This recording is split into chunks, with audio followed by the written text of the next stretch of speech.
की एकंदरीत जी चयन काम करते शिरोड साहेब, मुळात मग ती एफडीए आयुक्तापासून असो किंवा मंत्रालयाच्या गेटपर्यंत असो, ही जी साखळी तोडायची असेल तर तुम्हाला काम करावं लागेल असं यांचं म्हणणं आहे. 100% मी ते काम करणार. तात्काळ एखादी बैठक घेतो, प्रत्येकाला सूचना देतो, त्याच्यानंतर त्याच्यावर बारीक नजर ठेवून. आता आपण वकिलांचं सांगितलं, मी एवढ्या सुनावण्या घेतो तर काही लोक वकील आणतात.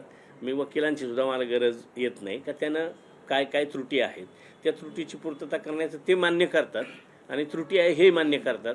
त्यावेळेला त्यांना आपण एक काही दिवसाची एक संधी देतो आणि तेवढ्या दिवसात ती पूर्तता करून त्याला पूर्ववत करायचं करत असतो. ही लॉबी मंत्र्यांना पण डाग लावायचं काम करते, यांचंच काम असतं असं एकंदरीत दिसतंय. हो बरोबर. वर्षाच्या अनुभवात म्हणूनच आपण आता त्याची कठोर कार्यवाही करण्याच्या संदर्भातल्या सगळ्यांना सूचना देऊन हे एक उदाहरण झालं.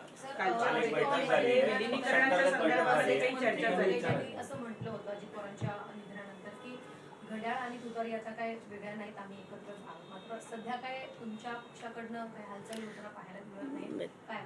त्या संदर्भात वरिष्ठ जे ठरवतील. आज तरी चर्चा एकदम पूर्णविराम आहे, कुठल्याच प्रकारची चर्चा नाही आहे.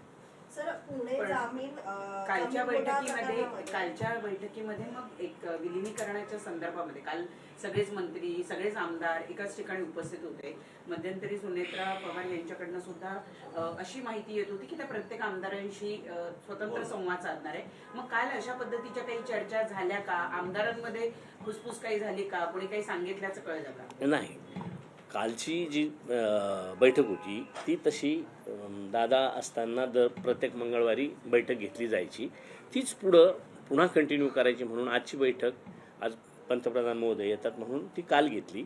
आणि त्याच्यात फेस टू फेस किंवा 2-2, 4-4 आमदार मिळून तर एक जसं काहींना असं वाटत असेल का ताई आम्हाला ओळखतील का, तर किंवा आपण कशा पद्धतीनं पुढं जावं, प्रत्येकाचे वेगवेगळे भौगोलिक परिस्थितीप्रमाणे प्रश्नही वेगवेगळे, तर ते एकमेकाला विश्वास देण्याच्या संदर्भातलं किंवा मनमोकळेपणानं बोलावं या दृष्टीनं त्यांचा तो प्लॅनिंग होता.